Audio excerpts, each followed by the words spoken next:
Hello. Pass Me That Podcast, Episode 3. We did it again. We did it again. I am so honored to be here today, again with my, I don't want to call it a normal or a traditional guest, but my guest of honor here is my brother Ray, Lieutenant Ray Hermosillo is joining us today again. And then today we have a special guest stopping by for a drink and conversation, Brandalyn Crapo. How are you? Good. How are you? Super good. I can't thank you enough for joining us today. Yeah, I'm excited. Yeah, let's see what comes of, let's see what we can talk about today and kind of pick your brain a little bit about some things. Today's episode is going to be basically just law enforcement in general. We'll get a little bit about your background. And Ray, we're going to talk a little bit about you today as well, okay? Because I think we often speak about Ray in the sense of, the Lori Valo case, Chad Daybell case, and his involvement in it, and it was a huge involvement in it. But I think today we want to pick your brain a little bit too about law enforcement, your background a little bit, go a little bit back, and go from there. Sounds good. Yeah. Excellent. Well, thank you again for joining us. Brandon, let's start with you. Tell me, what is your position? What is your role with the state of Idaho? Patrol lieutenant for the Idaho State Police. Patrol lieutenant. Excellent. Great. And how long have you been in that role? In that role, just a little over a year. Excellent. How you like it? I love it. Nice. So, obviously, you're in law enforcement. How long have you been in law enforcement? Just a little over 10 years total. Wow. With the state police, I did a couple years with Idaho Department of Corrections before I went to the state police. So 12-ish years total, but with state police, 10 years. Okay, cool. So what got you into law enforcement? I don't really know. I always get asked that question. Growing up, like in high school, I would say I had like a desire to serve in some capacity. And so I looked into the military. I moved to Boise to go to school, and I took the ASVAB test and was like thinking I was going to join the military. And then that just kind of sunk. I didn't go that route. And then I think really the biggest drive was I just didn't know what I was going to do with my life. And I found out about a job at the prison, and so I thought, okay, that's a cool like some police type work. Worked out there for a couple years, and then I don't know, Ray and I have even never like talked about this, but as him being my brother-in-law, I always thought it was so cool that he was a cop. And so I'd started working at the prison, and it was so repetitive, like every day was the same thing over and over again, and it drove me crazy. And then I kind of realized, like, this is not for me. I need to be out on the road. And that's, I would say, him and the repetitiveness at the prison really was the drive of, like, I need to be out on the road being a police officer. So that's actually cool. And you did point out that this is your brother-in-law, and that's the connection here. So everybody knows this is family that we have at the table. So that's awesome. That's an honor to have that. And so you said that you worked in correctional IDOC. Mm-hmm. Okay, how long were you there for? About 2 years. 2 years. Did you like it? No. No. I did it at first. Any interesting inmates that you? Oh, for sure. Well, I mean, like any high profile, not necessarily high profile, but any like inmates that for the state of Idaho, any particular ones that were there for something super crazy? So there was one. I was at the female prison, and there was one inmate that it was a high profile thing because Dateline was going on at the time, and it was Candy Hall. Candy Hall. Yeah. No shit. So I worked at the prison when she was in there. Wow. Yeah. Interesting person, or like I have a different mentality, or I think I did out there. Like, I mean, people make mistakes, but I went out there every day, like, not trying to be like, I'm the CO, you're an inmate. Like, there's still people. Got it. Which is what I think people should. Yeah. A lot of people in that position should probably do that more often. Yeah, especially, I mean, some of those people are out there for life, and they don't know anything different other than the COs and the other inmates in there. But she was on the work detail, and so, I mean, she had a couple different like jobs because in the women's prison you could get on like different details, and so I'd see her every day, like going up to the kitchen, or I think she was like on the outside work crew for a while, like doing some yard work and stuff. But super friendly lady. There was a lot of people that really were kind of drawn to her in the prison, and she was really, yeah. Cool. that tends to be the thing. What do you think? Like that, these people that do these high profile um, criminal activities seem to have that stigma of actually being some sort of charismatic or sort of interesting people, right? Yeah. Have you found that? I mean, I do you have any connections with IDOC when Lori was down here? Like, did you hear anything about her as far as what type of person she was or anything like that? Or No, I didn't. I wasn't really hearing anything like what was going on with her in the jail or anything. got it. Okay. So, and we're gonna get to you in a second, but so you said you were there for 2 years, and then shortly after that, you went to do state policing. Hmm. Okay.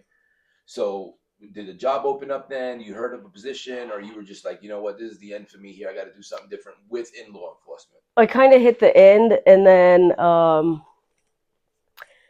so that in that time frame, I had done like some MMA fighting here locally. Whoa, wait a minute, hold on. We have an MMA fighter in No, that was the a long time building. ago. Nevertheless, it happened. She was good. She That was was a long good. time. That was Wow. a long time ago. But there was a Have you gone to any of her fights? Yeah, I watched her fight. Absolutely. You think you can take her? No. Okay.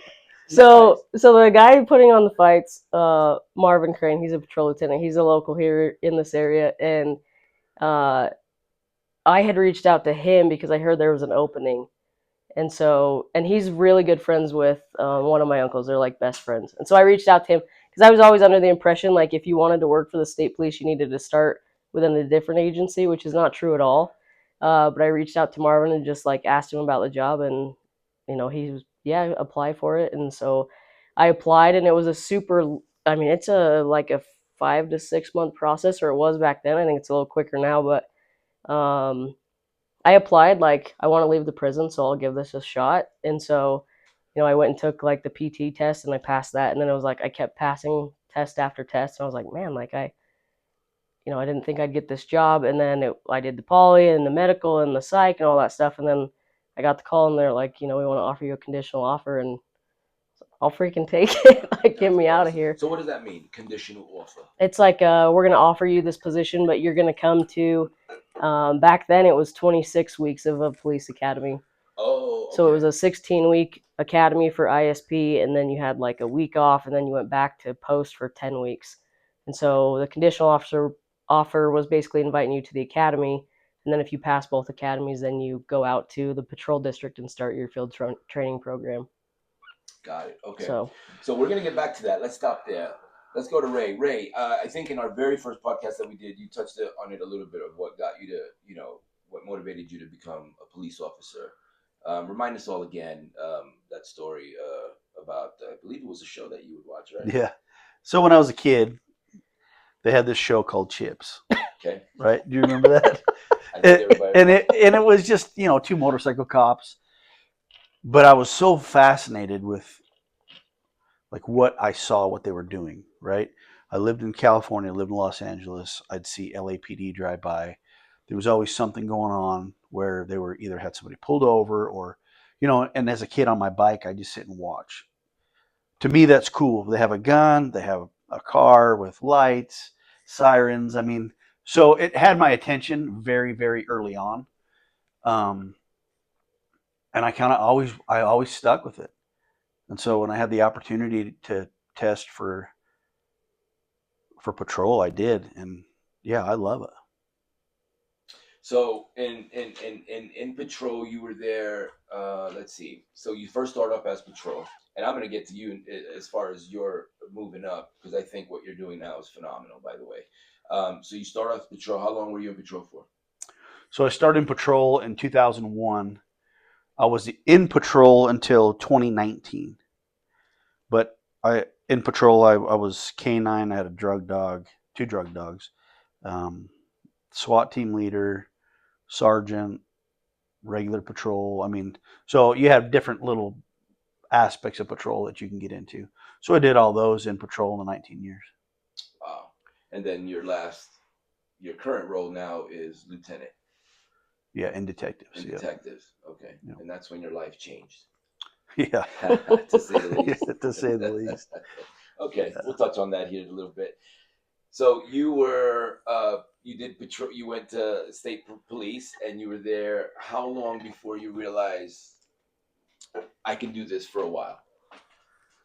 Because I'm sure it's a different role from being in a correctional facility, Yeah. doing the same thing every day versus being out and about.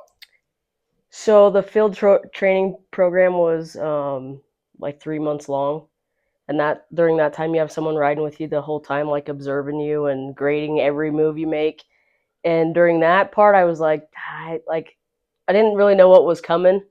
I loved the job at that point, but it was just like, man, am I gonna end up on my own? Am I not? And then I'll never forget my first traffic stop. Like I finished the FTO program, and they're like, okay, you're a big kid now, like go work. And I went out on the interstate, and I was like, I saw like all these cars making violations. I'll never forget it, but I was like so scared to turn the lights on by myself. Like they're really trusting me to do this, right? And then, so I saw this violation, and I was like literally shaking and like getting myself amped up, like practicing out loud when I was gonna say on the radio. And then I stopped the car. I'm pretty sure I just slaughtered my first traffic stop. Not even probably couldn't even talk to the person, but after that, like that from that moment I was like, okay, this is cool. Like I get to go out, I get to go wherever I want within our district boundaries.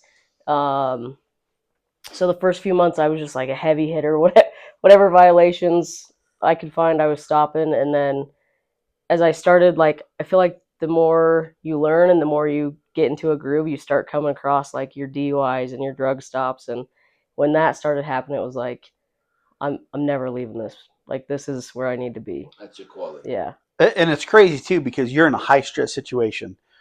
Even though nothing is going on, you have an FTO with you, right, in the passenger seat, field training officer. Okay. So you have a field training officer with you. You're making traffic stops. You're trying to remember the phonetic alphabet, right, for like A, Adam, B, boy. So when you're running license plates or driver's license, you have them there. You're in a dangerous situation anyway because every traffic stop's unknown. You're brand new. Your adrenaline's going through the roof, and it's just a normal. That's just a normal day. There's nothing else going on. That's just the high stress part of it. And I think that's what cops crave, though. Yeah, I was gonna say that's the thing is because you get into stuff that's cool and your adrenaline goes through the roof, and then it's like I want more of that. It's crazy because it's like the dangerous part of the job, but that's what you're like. Oh, that was so cool! Like I hope I have something that exciting tomorrow, and you just never know. That's the other thing I love about law enforcement is I have no idea what my day is going to look like. Yeah, I was gonna say it's very unpredictable. Yeah, like you might think.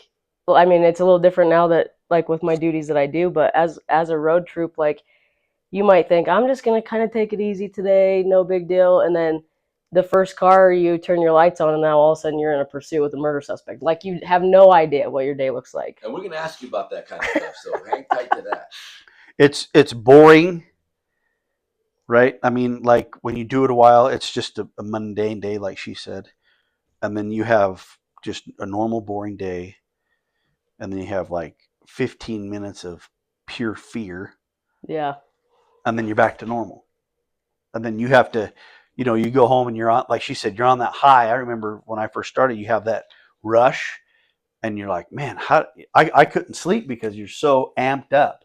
Yep. But that's a whole different aspect too, because when you throw in family life and all that stuff, we could talk about that forever. But I agree with her. Like you crave that feeling of getting that adrenaline rush.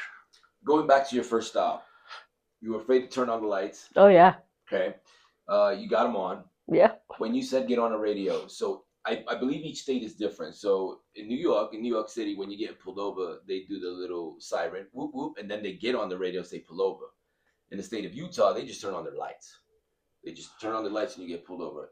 In Idaho, how does that work? You get on your radio too to tell Well, so you just turn your lights on, and that's like to tell the people that you're pulling over to pull over. But when you turn your lights on, that's kind of like for you got to get a lot of information out because that's how you're talking to dispatch. So each person does it a little bit different. I like to be like more ahead of the game a little bit. So if I can, like if I'm following a car, I'll say like control 488 traffic, which means I'm pulling over a car, and then I'll, eastbound I-84 it. milepost 44, and I'll start reading the license plate, and then I'll turn my lights on. Because that way you don't ever want to get yourself in a situation where you turn your lights on too fast. You got to say all this information on the radio, and then the car jams on their brakes, because sometimes that happens where it's just an abrupt stop. You don't want to be the person that turns your lights on and you have no information out, and then all of a sudden the person you pulled over jumps out and starts shooting, and dispatch has no idea you're even on a traffic stop. That's a good point. And so, I mean, there's a lot that goes on in the car, but yeah, I mean, the original stop, you just turn your lights on and the car pulls over, but you're still doing a lot in your patrol car before you ever get out of your car. Got it. Okay. So I think this is the biggest question. I think most average Joes like myself who are not in law enforcement, it's always the whole, damn it, like you either don't register your car or you don't have insurance, right? And the non-registration is pretty obvious, right? You're driving and your tags are outdated. That's pretty obvious to see. But now it's the whole, I don't have insurance, but you can't see that unless you're asking me or you're stopping me to ask. So a lot of people always say, how the hell is it my luck that I'm driving down the road and I get pulled over and I got ticketed for not having insurance? Are there systems in the vehicle that tag who has insurance and who doesn't? So that's the secret, right? So you guys do bust balls in a sense, right? Well, it's part of the information Yes that we're and no. gathering that's Sure. attached to the registration. Okay. So, I mean, when, like she said, you're getting all this information out so you don't get caught sitting in a car with no information, right? In case you get in a shooting. But part of that information that you're getting out, dispatch returns back information about the registered owner, about the car. And so you have that information a lot of times before you walk up. Okay. So you already know if the car's insured before. I wouldn't say insured. That's nothing that, I mean, yes, you could know that, but the biggest reason that you're, like, the top priorities that I would be told, and maybe different agencies are a little different, but if I pulled over a car and the driver had a felony warrant, I'm going to know that immediately, because that could be a danger to me. Sure. But dispatch isn't saying, like, hey, this car has insurance, or they don't. I can ask them, like, I might go up to the car and have the conversation, and then maybe they say I can't find my insurance card. I can go back and say, hey, does the registration show insurance? And they can say yes or no. Because when you register your car in Idaho, and probably a lot of other states, really, it attaches your insurance. Cool. Okay. All right. I think it's the same in Utah. So Yeah. I think you're right. All right. So going back to that first call, did the person that you pulled over, male or female? Female. Female. So that probably, and maybe not. You I don't remember know. that? Yeah. I was so scared. So do you remember? Dude, I was your so first stop? scared. I don't. He doesn't remember his first stop. That's crazy. I don't. Do you remember your last stop? How long has it been? Yeah, I probably don't remember that either. This Lori case, man. No, I don't remember that either. But that's good that she does. That's awesome. No, the only reason I wish I could. I'm older. I'm a lot older than she is, so I'm Yeah. going to blame that on that. All right, fair enough. He's got a You lot guys- more years on you than guys I do. look the same age, though, if I'm being honest. So you don't. Does that mean I look old, or do I look young? Okay. No, the only reason why I ask you if you remember your first stop is because I think any role as a human being that you do for the first time, like when I used to work for Verizon Wireless, I was a customer service rep. I always remember my first call. Yeah. I will never go back and do that again. That was horrible, but I remember my first call, and it was some guy calling me, asking me, telling me why his cell phone was lighting up like a Christmas tree, and I had no idea, so I hung up. I hung up, and I took the next call. But that's why I asked you about your first. Okay, so it was a female. You pulled her over, female. Could she sense that you were nervous? I think the only reason I survived the stop was she was as nervous as I was. And they usually are. Like, it was a younger girl, and it was funny. Like, and maybe that's why I remember it so much, is because I walked up and I remember, like, doing the whole, like, hey, state police, like, and I'm trying to get the words out, but I'm sure my voice, and I, like, look in, and she's like, I'm like, okay, we're both, like, panicking here of, I'm nervous, you're nervous. Yeah, I mean, but she was young, so I'm sure it was, I don't remember, like, all the details. I know it was a girl, and she was scared, and I was scared, and we got through it together, I guess. She's like, are you good? And you're like, yeah, are you good? Yeah, okay. I didn't give her a ticket. Oh, lucky. I didn't. Awesome. I think it was just like, I got to get a few stops out, because I think I just needed to get, like, my initial approach out. And so I think the majority of the stops my first day alone were like, okay, slow down, or like, hey, fix this, fix that. But I took it kind of baby steps on my own of, like, I'm going to get the stop comfortable. Then I'm going to start actually, like, talking about codes and violations, and I was just more cautious. There's a lot of troops now, which I wish I was like that, but they just go out like crazy, and their first Yeah. ticket's like, but So I think that maybe if I would have if that was me in the car and I would have picked up that you were nervous, if you sense that an officer's nervous, the only thing that you can say is probably her first stop or second or third. yeah, Because cops are not nervous. right. We're the people that are nervous. I probably would have messed with you a little if I'm being honest. I would too. I mean, if I would have been her and she picked up, I probably deserved it. But we were just as nervous. We were both nervous. It's scary too, right? Like if she stops a dude who's a convicted felon, warrants for murder, and he picks up on that nervousness, automatically he thinks he has the upper hand. Yeah. Right. Yeah, that's true. So it's. I mean, sometimes I tell guys, fake it till you make it. Yeah. Try to hide that as much as you could be scared to death, and I've been plenty scared to death on this job. But you try to hide it. You know what I mean? So the other people don't pick up on it. But you learn to do that, and you're not. I mean, when you go into this job first, that's when you learn it throughout, right? When you first go in, you have no clue, and so yeah, hell yeah, I remember being nervous. But you kind of learn to deal with it. Yeah. And I think that's with anything, right? Anything you do for the first time or a couple of times, you get nervous. But you're right. I think one of the things I like to point out is I remember, when you're younger, one of the biggest things that always pissed me off about getting pulled over is you get pulled over and it's like 3 or 4 more patrols show up, right? There's a story behind that. I might butcher it so you guys can, fix it or correct it. But I was told, depends. If you pull a car over and is a felony warrant or anything that has to do with the suspect could have been in previous, in other incidents, aggressive or violent, you have to have the backup there, right? Because as you're driving by, all you see is one car, a man in there, and there's like 15 other cars pulling up.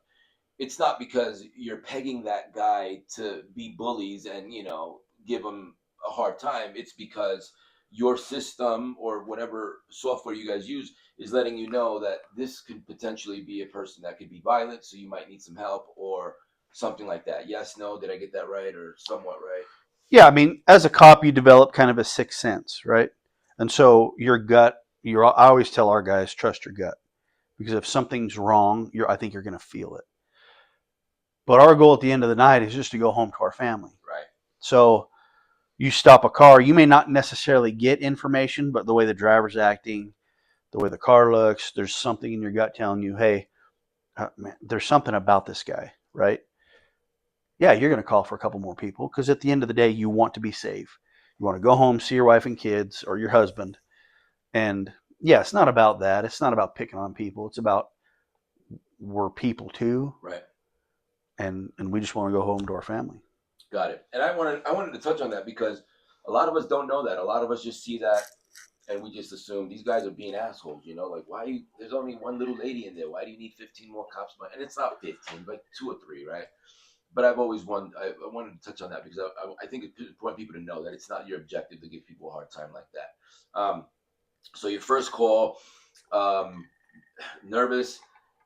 Did your FTO ask you why you didn't ticket the person, or? So at this point, the stop I've been talking about, that's when my very first stop alone, no FTO in the car. Oh, okay. I'm a big girl now. Got it. Okay, no FTO. Okay. All right. So yeah. Okay. So then they wouldn't have asked you that. Okay, great. Now let's move up a little bit. And how long were you doing patrol? Like you were in the car. Actually, well, since I promoted to lieutenant, so 9 years. 9 years. Yeah. Okay. And I still have the capability. Like I'm still in patrol. I have it unmarked, but I have the capability to jump in a spare car and still go out and patrol. So I've been in patrol the whole time. Okay. Just different responsibilities throughout my career. Got it. But I guess what I'm trying to say is you're not actively at the moment looking or pulling people over. You could, but you're not doing it right now. Okay. I spend more time at my desk. Awesome. But for you, I'm assuming that's kind of boring. It could be boring. Yeah. You look like a person. As an MMA fighter, I think you're not too. That was a short. Yeah, I like to get out. This past year, I haven't gotten out as much as I want to. I think in my mind when I promoted it looked a little different. I thought I was going to be out a lot more. I think this year will look a little different just because now with 1 year down in this position, I've really figured out a routine. I've figured out my job, my responsibilities, kind of how to make the work flow well. So I'm hoping this year I get out a lot more. But I have a great supervisor. Our captain, he's a go getter. He's been out. I mean, he gets out more than I do. He'll come into work and be like, "I'm going to push a car today," which I love. Um, so yeah, I think this year will look a little different, but it's nice to still have the option because I don't want to be in a position where I have to fully give that up. Right. Just because I like that. I like the unknown. I like taking a break from the office if I need it, or um, we have rotating shifts, so I supervise a handful of guys, and some of them are on weekend nights, and my normal schedule is weekday days, and so I'll come in on the weekends for a few hours and get in a car or work an operation with them, or so Oh, just that's kind of awesome. depends on what's going on. How many report to you? How many do you have that report to you? So there's two patrol lieutenants. So I have a counter partner. I oversee. Our district's kind of laid out interesting. So we have four designated patrol teams, and then we have two specialty teams, a DUI team and a crash reconstruction team. So I oversee. We kind of split it. I oversee more of like the operational stuff. So I oversee the four patrol teams. So I supervise four sergeants, and then each of those sergeants have the teams right now consist of like 5 to 7 or 8 troopers, and then he oversees the two specialty teams. Um, yeah. So you're a lieutenant now. hmm Talk to me about your journey. And let's point out the obvious, right? And we're not going to get stuck on this because I don't want to, because it is what it is, but you're also a female. hmm And I think it's fair to say, not anymore, right? And no one is saying like a female has her position and a male has his position. We live in a world now where, you know what, we see everything and it's normal. And we try to teach our kids that, you do whatever your heart wants you to do and you shoot for that and you go for that, right? But I think it's fair to say that it could be challenging, or maybe it was challenging as a female officer. 100%. I think that it's changed, but even 10 years ago, it was a challenge.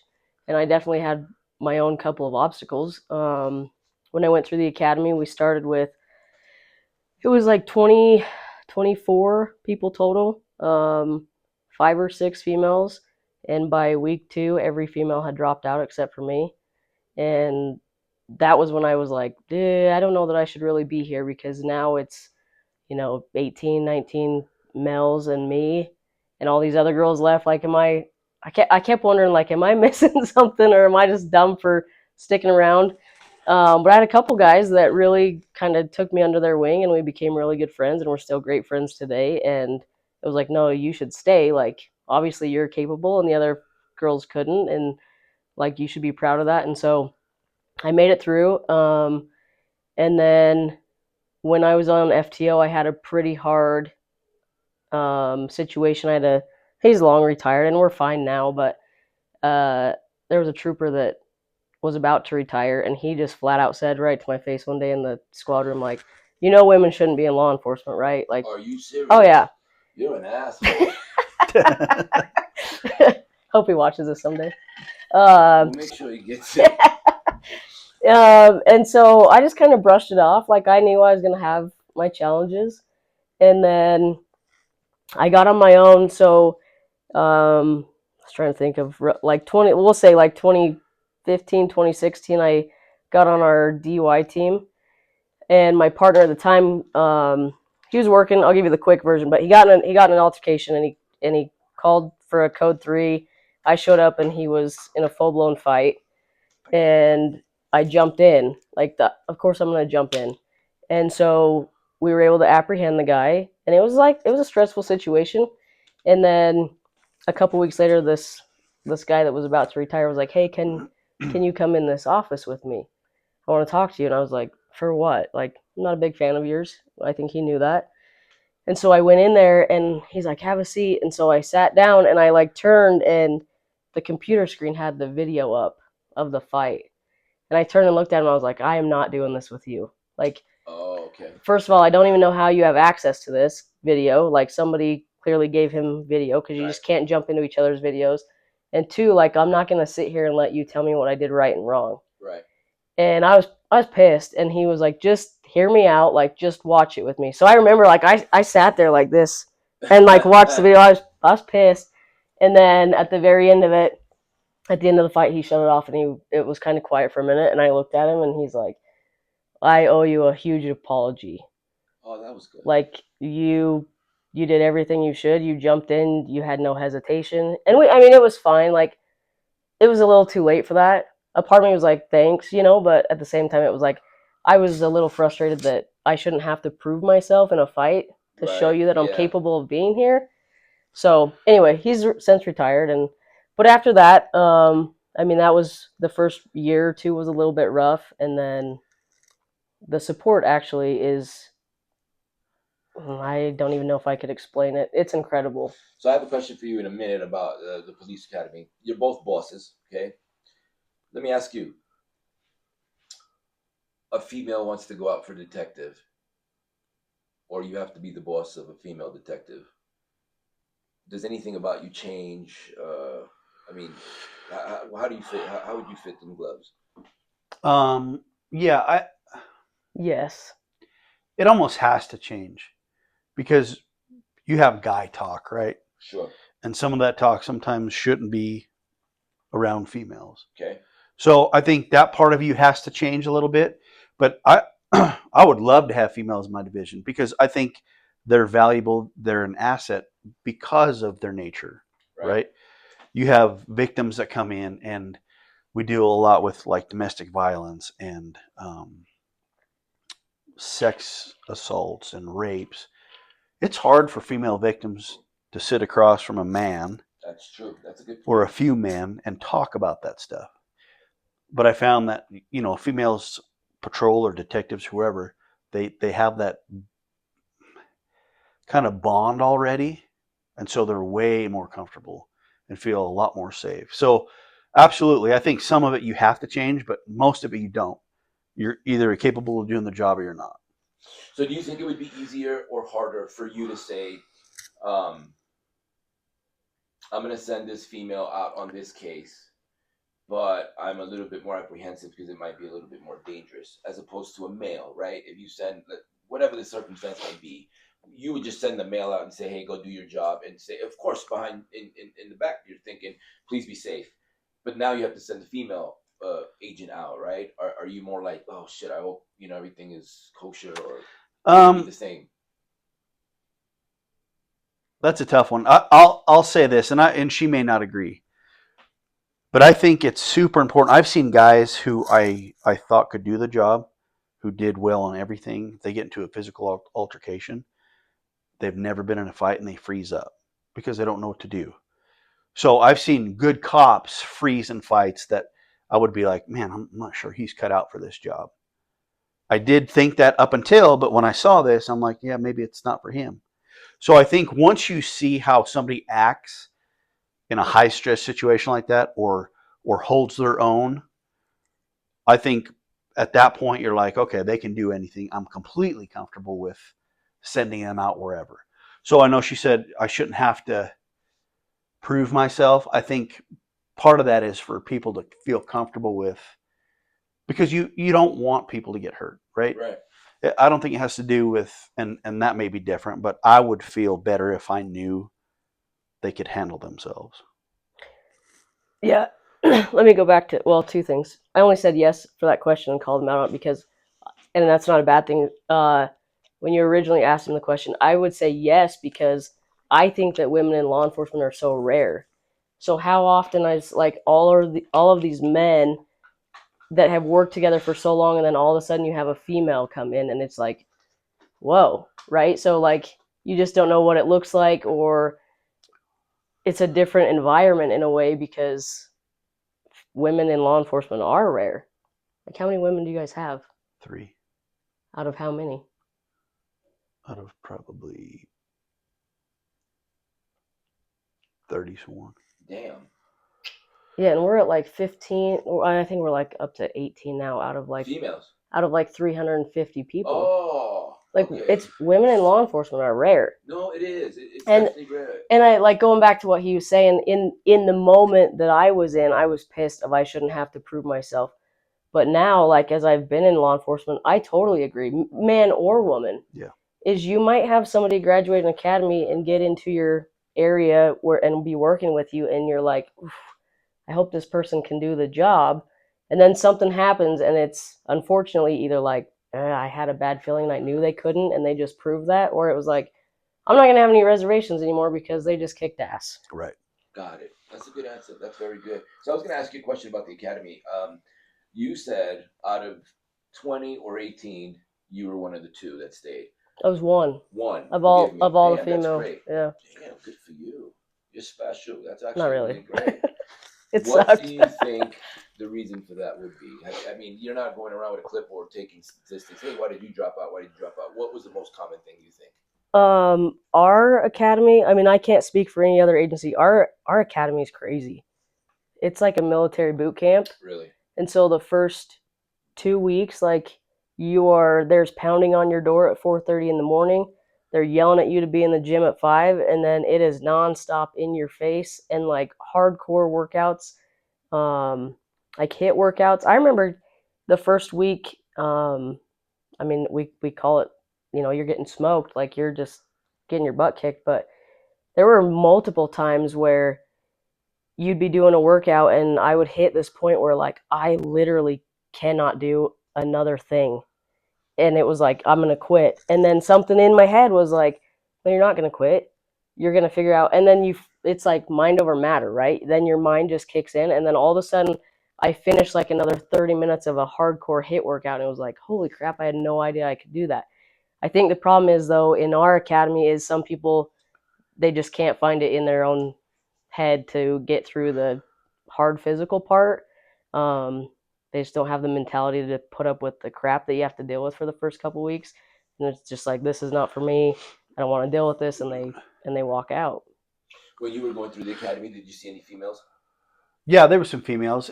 When I went through the academy, it was run by Idaho State Police, Oh, okay. and so we didn't get to that point of it where they have the Hell Week. But they come in, they toss your room. You had to have things done a certain way. They'd get in your face.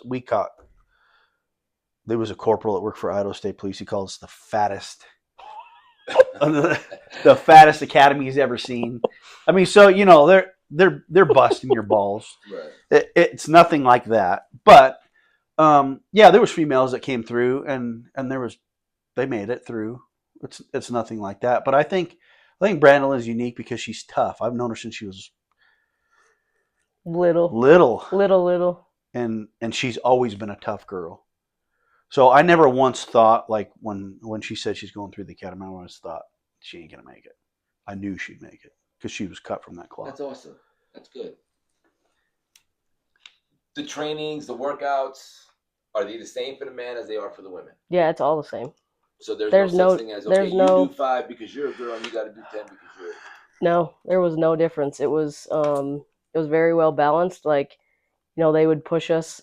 Like, let's say you're doing a hit workout and you're doing some dumbbell exercise. It was like, you're not going to go pick up the 20 pounds every time. Like, the next time you're going to go get a 50-pound dumbbell. And it was like, oh shit, okay. Like, I'll do the best. And you do a few, and then it was like, if you've hit the point of complete exhaustion, then you put it down and then you can drop down a weight. But they did the same thing for the guys. Like, go pick up an unimaginable weight and then you go down. And if you end up with a 10-pound, like, who cares? But it was expected that I do what they do, and it was straight across the board. Did it do something to you mentally when you got done with training? Besides the fact of being proud and saying, wow, I can't believe I did this. Or did you ever think that, like, men are superior to me because they're men, so I can't believe I did this? Or were you always like, well, I knew I could do this because I could do it? I knew I could do it. I did. I mean, I'm not going to lie. I did question myself. I called my mom one night, and I was like, I got to get out of here. And my mom, like, bless her heart, was like, she flat out said, like, you are not quitting. Like, you're a Crapo. You can handle this. And she was hardcore with me, like, when she needed to be. And that kind of snapped me into it, or out of it. And then I had a female, so we had TAC officers, which they're the ones that are barking at your face. I had a TAC officer, and she has since retired, but she like, man, she was somebody to look up to. And she came in, she was leaving the academy, she was done with tacking, and she knocked on my door, and I opened the door, and I didn't expect the tack off. And you had to like, jump to attention and like, ma'am, yes, ma'am, sir, no, sir, whatever. So I like snapped to attention. I'm like, ma'am, yes, ma'am. And she's like, knock it off, like go in your room. And I like walk back in the dorm, and she shuts the door, and she's like, look, like all tax stuff aside, like you're gonna make this. And she had this big old motivational conversation with me of like, you're something special. We all see it. You're going to get pushed. We're going to act like you can't do this, but you absolutely can. And I really think between the conversation with my mom and the conversation with that trooper, it was like, I got this. And then really moving forward, I would say my mindset kind of changed of like, this sucks, but there's nothing in this academy that I can't do. Because it's really like, if you can get past the first 2 hell weeks, you can survive the rest of the academy. Okay. So Let's get a little deeper here. Not too much. Ray, between the moment you left the academy up until this point, was there ever a thought or a time when you said, I'm not coming back, I'm hanging it up? And if there was, are you able to talk about what that case or that circumstance was? That's a good question.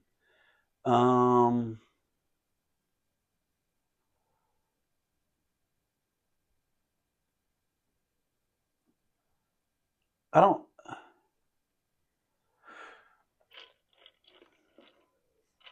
I don't think there was ever a case that made me do that, but there was a situation that made me think for a brief time.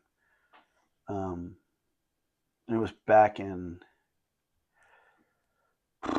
20, 20 2015, 2016. There was a lot of things going on in the world, right? Cops were being killed. There's a lot of racial tension, and I was tired of it. And you get caught up in law enforcement, you get caught up with um, not the us versus them mentality, but you see so much shit day in and day out, and you're so personally and emotionally invested in your job that when people attack you from the outside, or attack what you do, or attack why you do what you do, and they have no clue, it's frustrating. So there was a social media thing that I had commented on where someone was calling to kill white cops, and I said, never racial slurs, nothing like that, but I vented and said, if you want to, lots of swear words, you want to come do this job, effing come do it. And I went off, and Black Lives Matter took that and tried to get me fired with it, which is fine. I shouldn't have. Looking back now, I shouldn't have said what I said, but it hit the media, and they made a big deal of it, and they tried to take my job, and I remember thinking, you know what, take the fucking job, like I'm done with it. And that was short lived, because when you look at yourself in the mirror, you know what kind of cop you are, you know what kind of person you are. And I just kept telling myself, I'm not going to let these guys win. I'm not going to let them. Yeah, did I make a mistake? Absolutely. But I'm human. I'm not going to let these guys win. And so, it was a shitstorm for what, a month. that was a pretty scary moment. And Like it was kind of wild for a second. yeah. But go ahead. So that was the only time I really thought, do I even want to put up with this bullshit anymore? You know what I mean? You guys have this job. Like, I can go do something else, make a lot more money, not have near the stress, not have to worry about safety for me or my family or anybody else. Go do a normal job. But that was, I think, in my 24 years, that was the only time. It was probably heavily about a month. The worst of it, I would say. Yeah. It's like it came super quick for a month, and it was the topic, and then Yeah, Kinda and it was. Oh, go Go ahead. ahead. I was just say it was scary because it was like, we were talking during that time, and obviously I'm talking with my sister, and there were threats to their house, and there were like then someone like sent you something about like your address, or I can't remember what had happened now, but something related to their address or mail or something. And so I mean it got scary for a second of what's going to happen here. You're in the unknown. He made this mistake, and And I want to clarify. Uh, this can be a topic within its own, and I'm glad you brought it up. Thank you for bringing that up.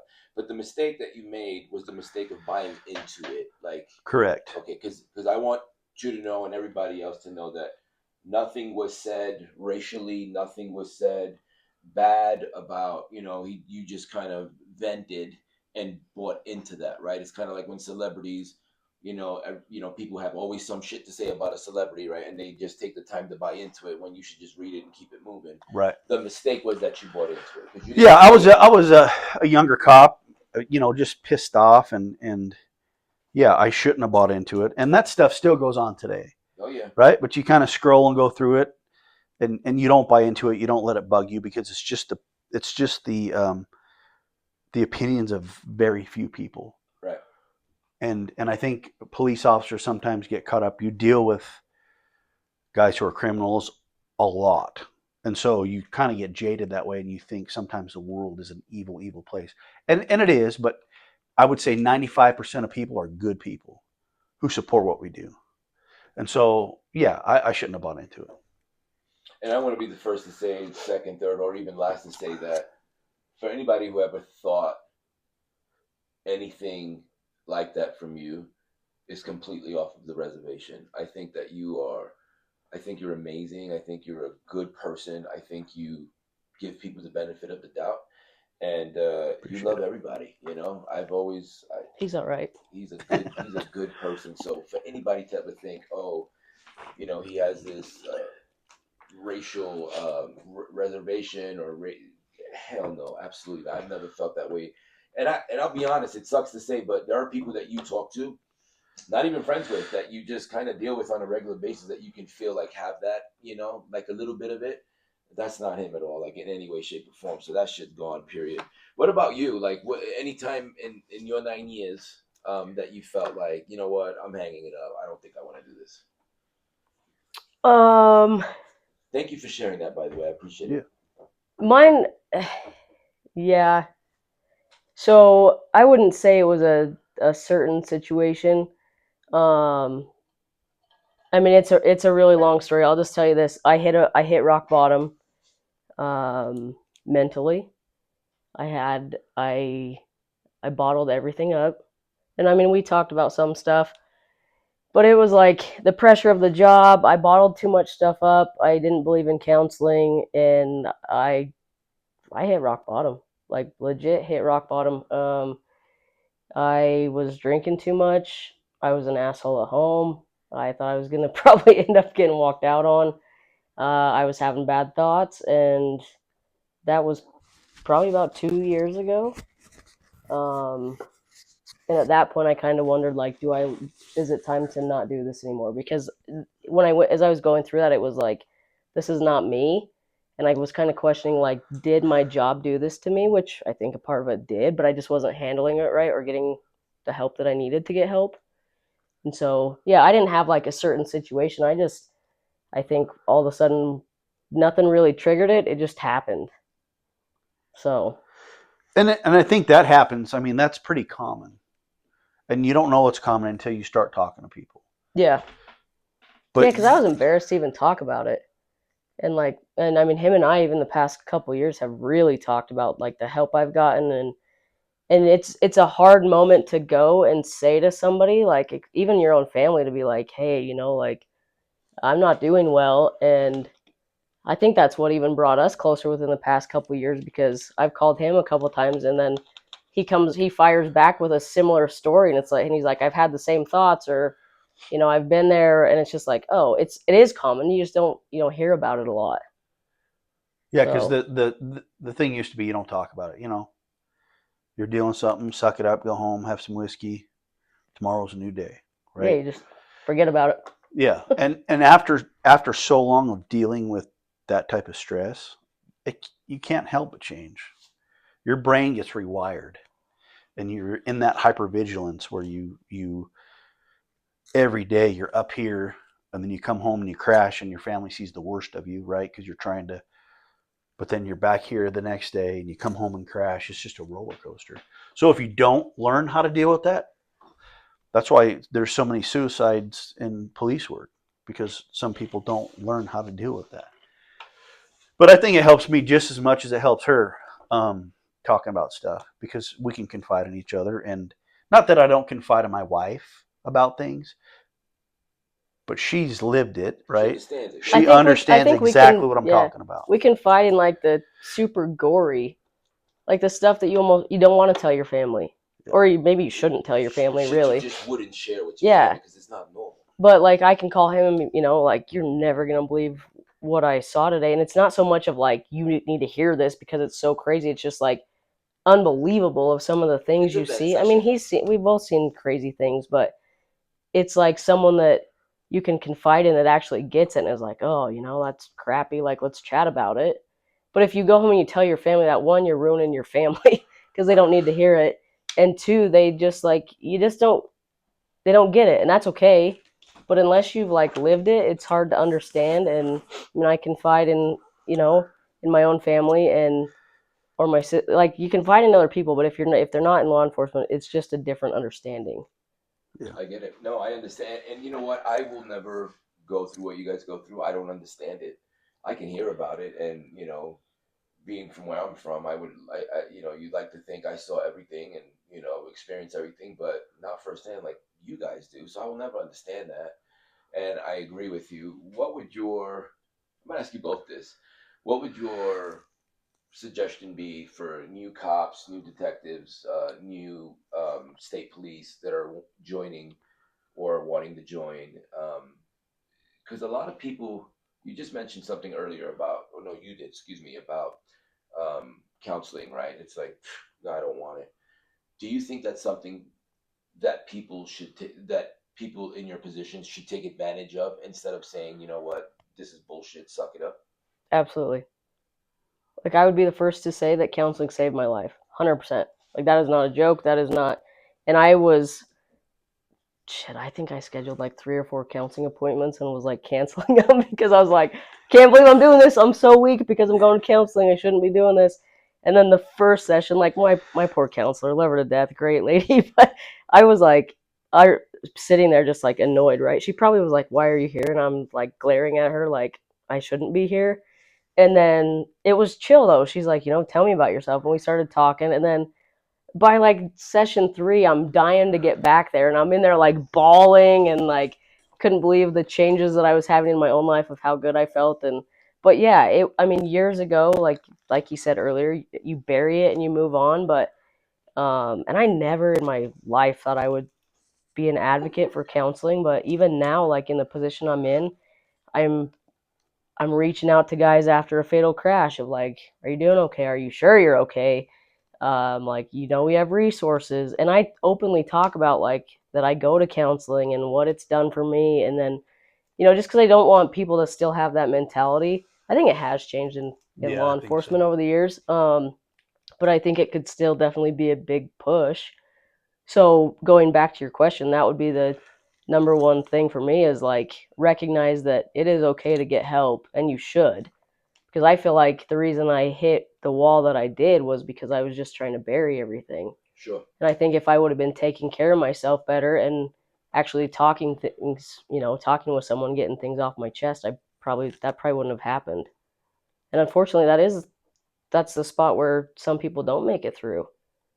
They commit suicide. And so, if you can teach young people that are coming into law enforcement to get the help they need, I think it's going to And save them in the long run. what about you, Ray? Do you? No, I agree. It's okay not to be okay, right? Yeah. These guys are going to see shit through their career. It's a marathon, and you've got to take care of yourself, like she said, or it's going to get the best of you. Counseling is a perfect example. I encourage people to go to counseling. When we were in the day bill, and I hate to bring that up, but No, there was a lot of people that struggled that was in Chad's backyard those 2 days. Some of them went to counseling, others didn't. I remember talking to a few detectives that said, you know what, my counseling to me where I reflect and kind of see through it is religion and fishing. And they go fish, and he says, I've never seen a counselor, but that's where I deal with it when I'm by myself and I have my religion or my higher power and I'm there and I have family. So that's okay as long as I can recognize that. Counseling isn't for everybody. Right. Yeah, if it's not counseling though, it's like you got to have healthy hobbies. Yeah, It doesn't. Yeah, counseling is not the only answer, you've but got to have that you got to outlet. have an outlet. And as long as you have that outlet, or you have people to talk to, or you have counselors available, or it may be fishing or snowmobiling or doing something, I think you're going to be okay. It's when people kind of close off Mm-hmm. and they don't want to talk to people and they're in the room by themselves and they're trying to deal with it by themselves. Never That's when I leaving the think you play a house. dangerous game. Yeah. Good point. But it will eventually, I don't care who you are, if you're in law enforcement, you are going to have that because you're going to see shit in your career that most people will never, ever, ever see. And it's going to be a norm for you. So yeah, I would encourage that outlet or counseling. Absolutely. Okay, that's a good that's a good advice. That's sound advice. Brandalyn, you're a lieutenant, and people have to answer to you. I believe that was a journey within itself, right? Getting that position. Mm-hmm. Was that hard? Did you notice some hate? Not necessarily hate, right? But like just like what the hell? I can't believe this. A woman, such short time. Yeah. XYZ. Yeah, We don't but gotta point anybody out or call anybody out, but just Do it. Just start naming names. Yeah. I've struggled with letting things bother me that shouldn't bother me, and like trying to control what I can't control. So that's been my own personal like this is what I have to focus on. Only can I can control certain things, and that's what I need to focus on. But I finally feel like I'm at a point in my career where that happens to anyone. It's not just me as a female. Like my friends that have all promoted before, you're gonna have the haters. Like whether it's in law enforcement or whether it's a who knows anyone. Like people just don't agree with it. So yeah, I mean I was overhearing talk of like, oh, what Crapo do to get this spot? Like 10 years, she's a lieutenant. Like interesting, right? But what? I don't care. I know personally that I've done the work that I need to do to get there. I've proven that I can do this job, and then I'll do a good job at it, and that's why I got it. So, do you have any hard hitters that are just like trying to be defiant a little because they're still butthurt about it? Or I'm no. sure they can't, right? Because at the end of the day, now they're at your mercy, right? You know, that's the one thing about I love where I work is, I mean, I'm sure there's haters, right? But it's funny because there's no haters to my face.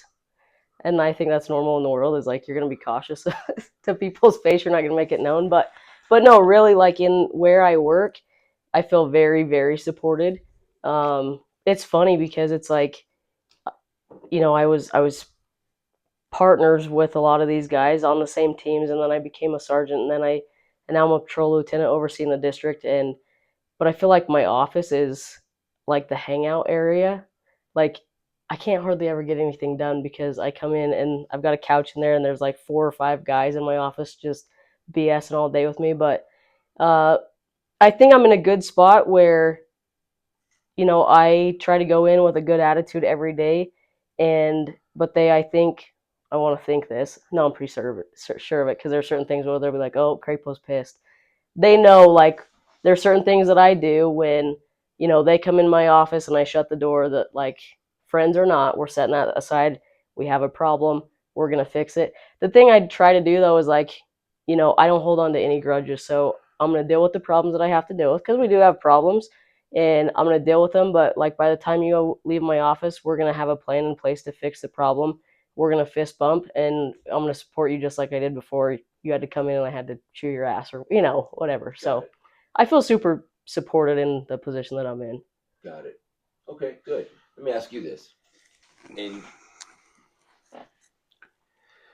would you, in all your years of having to answer to a male uh, boss, would it be hard for you if, let's just say tomorrow, not her, but tomorrow, you had to answer just like this? Boom, you had to answer to a female leadership. I guess it depends on if I knew who they were and how they got there, right? If I thought they were capable, if I saw them come up the ranks, or if it's somebody that the city deems needs to be put there. What if it was Because someone you worked with like your whole career? Like, what if you were okay? So we were going through the testing process together. What if a female was testing with you, and then all of a sudden well, that's kind of a bad example because that would suck if you didn't get your spot. But like, what if she came up the ranks with That's you? a good question. if she came up the ranks with me, we were both testing, and she got it. I mean, you're always going to have that. You're going to be And a maybe little. not even that scenario. Just like you've known her your whole career, and she's like proven to you that she's capable, and all of a sudden she was your boss. I don't think I would have an issue if she's proven she's capable. Yeah. Right. If she's proven that I've seen it, there, I could care less about rank. I could care less about rank. I like what I do. I like detectives. For me, the opportunity presented itself last year or last year, right? Yeah. And so I went for lieutenant. But I told myself before I was never going to be a supervisor again because I just wanted to do my stuff and go home. But I don't think I would have an issue if I knew she was capable of doing the job. I see a lot of females that are capable of doing the job, and I have no problem with answering to them or working beside them. Okay. I think it would be weird if someone, I mean, even for myself, if you didn't know someone though, and then all of a sudden they came in or your boss. But that's not how our structure works, so that wouldn't happen. Yeah, that's true. Now if she got in and all of a sudden it's like a power trip, right? I mean, your leadership style has to go along with you being capable of doing the job. Yeah. I mean, I think it has to do with leadership style too. I think if Brandalyn's leadership style was like, you know what, I'm the lieutenant now. There's a new sheriff in town. I think she wouldn't have the respect of the guys. But they know how she operates. They know that's not how she is, and I think that's with far from anybody. that. Your leadership style has to reflect what you're capable of. So you brought up a good point. And I'm going to ask that in a little bit because I think we all have our theories, but I'm dying to ask you this. But let me ask you this one last thing. Would you agree or disagree that you may know of people or you heard of people that would have an issue if they, being males, have to answer to a female? Have you heard of that before? And I'm not saying do you agree. I'm saying do you agree or disagree because I don't know that there's people out there. Yeah, that would have a problem. Oh, I'm sure there's people out there. I don't think I know anybody personally that would have an issue with it. Yeah. Because you're in a different day and age, right? It's not the 70s or even the 80s. I think 10 years ago you would have. I think that answer might be different. It may have been back. I think now is just it's a different time, and it's not. But I remember when I went through the academy, there was a female. Our academy head was a female, and with ISP, and so and there really wasn't anybody in the academy or anybody who's like, "Oh, she's a female. I'm not going to answer what she said." You know what I mean? Got it. You kind of just accept that role, right? And it's not about who the person is. You respect their rank, right? It's a rank structure, just like the military. Whether you like it or not, you're going to do what they say just because of the rank in and of itself. That makes sense. But I don't know anybody right now personally that would have an issue with a female that was a chief or above us or anything. Okay. So here's one for you. Okay, and there's a theory out there. That women officers, women state patrol are a little bit harsher than males. Okay, so let me tell you what the theory is, right?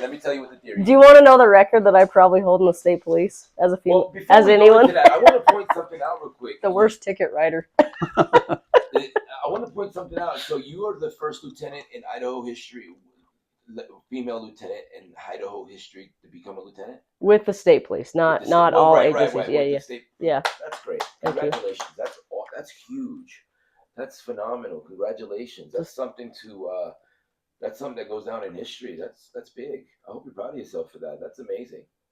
Back to my question though. So we've always, every time me and my wife are driving, and black and white. We're driving wherever, and we see a guy or somebody, doesn't matter who, getting pulled over, and we see it's a female that's doing, the officer. The first thing that we say is, "Oh, he's he's gonna get his shit handed to him.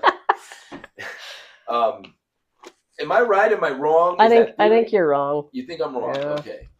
Maybe it's just been in my experience that it seems like, if a male officer comes to you, license and registration. If a female comes up to you, I need your license and registration.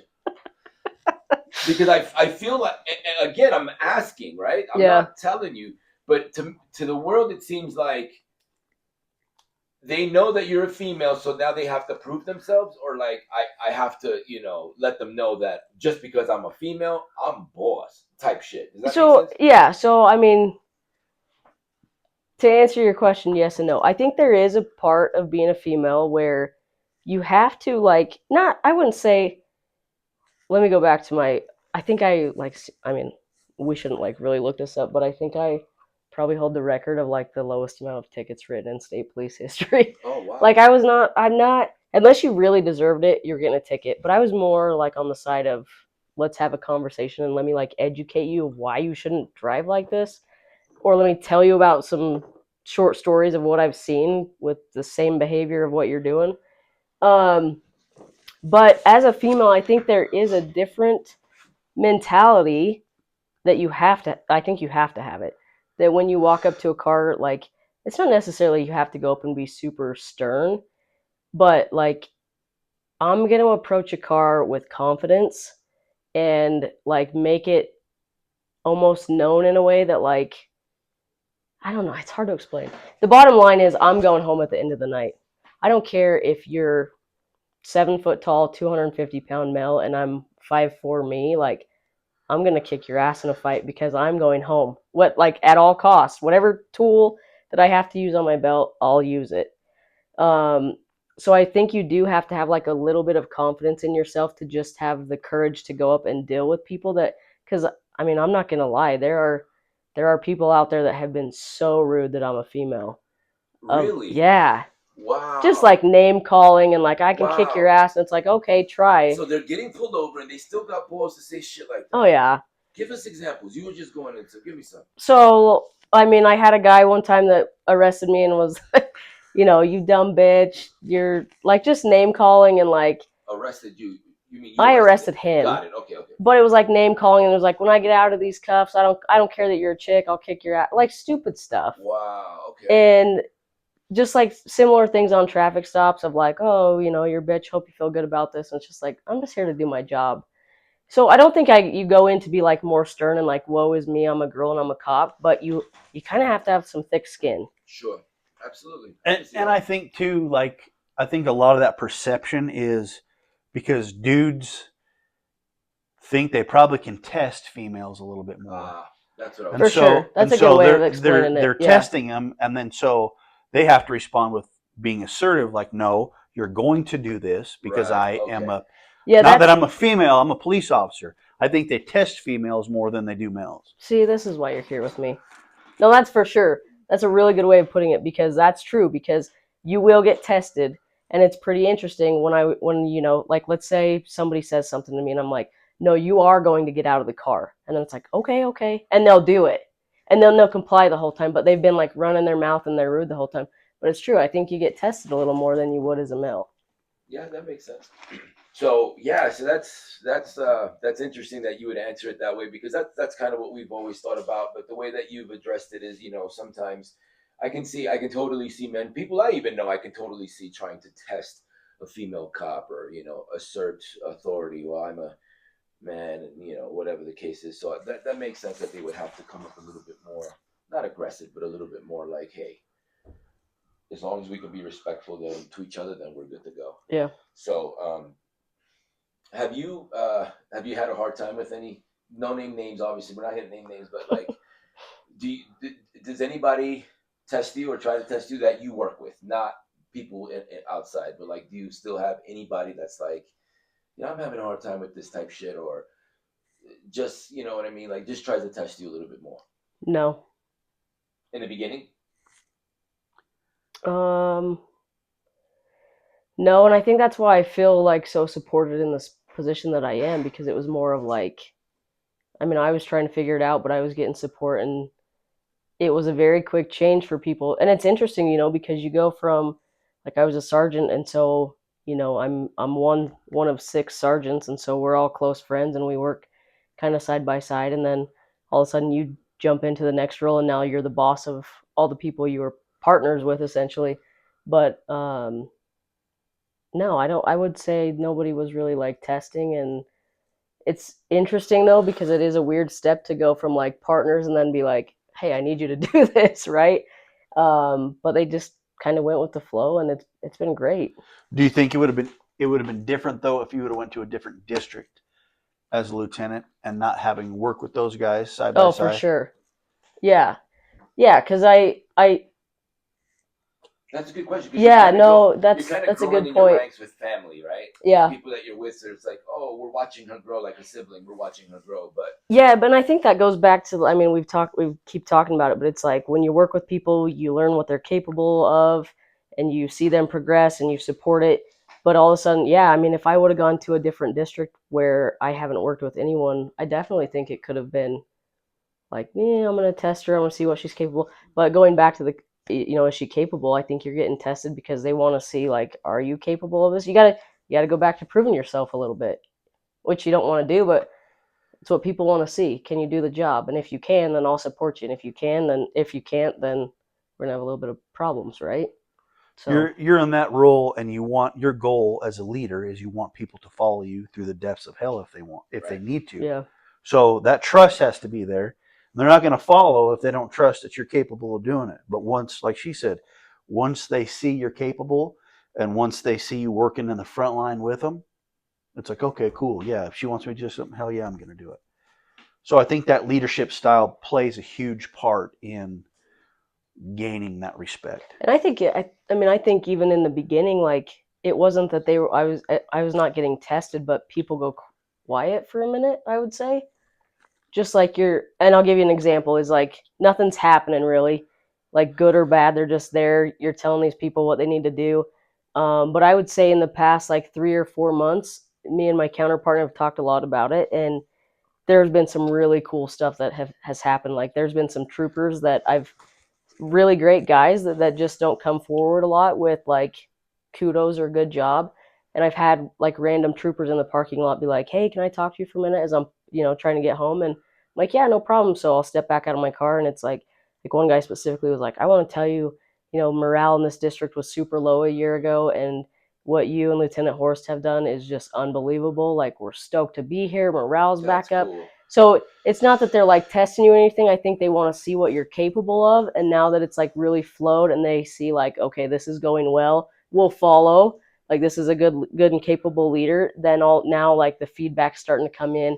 And then you have guys that are comfortable come and say, hey, we're doing this. Like maybe we should try this, or I think this would help, or this sucks. Why are we doing it? Like now that I'm a year in, I'm really starting to get more of like the feedback or the approaching of like, can we change this or that? Um, but yeah, I would say the first 6 months or so, I felt supported, but it was just more of like I'm trying to figure it out. They're trying to figure out what it looks like with me in the spot, but no pushback really. Got it. So in bigger in more populated states and cities, um, jurisdictions, territories are a little bit smaller. What does your territory cover? So the state police divides Idaho into 6 districts. We call them districts. Our my area in the Boise area is called District 3. So we cover from the Oregon border up Damn. to Riggins, close to Riggins, so like north of McCall, and then we cover down to, trying to give names that you'll like recognize rather than random mileposts, almost to Jerome, Okay. and then down to the Nevada border. So District 3 covers 10 counties. Wow. So that's your territory. Yeah. So as a boss, you can get in. You wouldn't, but you can get into your car and just travel that whole Yeah. stretch just to make sure everybody's doing what they're supposed to be doing. And we're talking Hours. hours. Yeah. Wow. Yeah. So We good. have we have so like going backwards a little bit to when I was a trooper on the road, we have district cars, so we have people that are assigned as a, we call it a district car, so you cover more of like the metro area. There's like required times in the morning that you're kind of expected to be in the metro area, and then if the coverage is there and you want to drive to McCall and patrol up there and have lunch, like go for it, and then come back and be in the metro area for evening prime time. And then we have resident troopers. So we have residents that live and patrol in counties, and that's where they stay and work.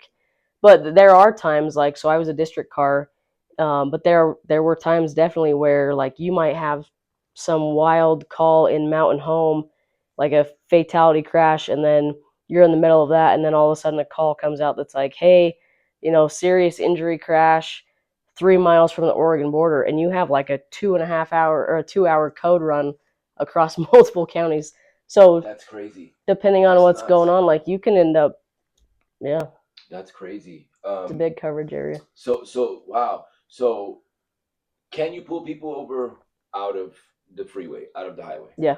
Okay. So everyone has this misconception of I'm driving down the street, I'm going to Carl's Jr. Oh, there's a state patrol. Don't worry about it. They can't pull you over. It's not their jurisdiction. They couldn't be wronger than wrong, correct? Correct. You can pull anybody over. Anywhere you want, whether you're in the city, a county, on the interstate, you can patrol anywhere you want. Be careful, because your ass could get pulled over.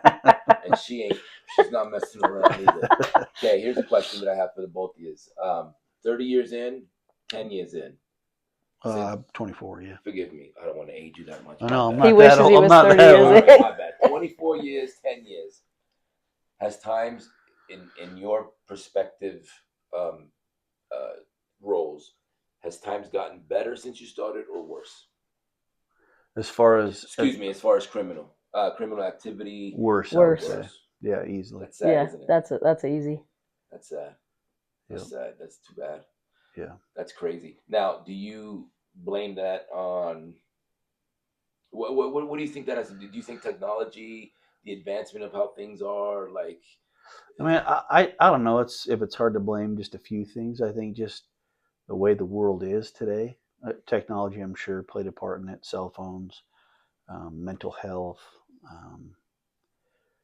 morals and values being taught in the homes. Population growth. Population. I would say that population growth. I would even bring into the conversation, like drug wise, things have changed. Like now you have fentanyl problems. Like, so give me 1 different... second. Don't hold that lunchbox for a second, because I'm going to touch that. That's Yeah. part of one of the things I want to talk to you about. But yeah, so a lot of things have a play in it. Yeah, I don't think it's one thing. I think like kind of what Brandon said, legalizing some things around us in different states plays a part into it. That's a good question, actually. But there was drug problems. I mean, there's always been 15, 20 years ago with meth and heroin and coke. I mean, that's been around for a while, right? So I don't know.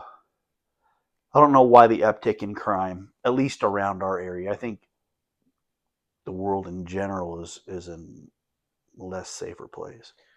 Do you think it could be because law enforcement has more intelligent tools than they have in the past that will allow you to catch things that wasn't being able to catch in the past?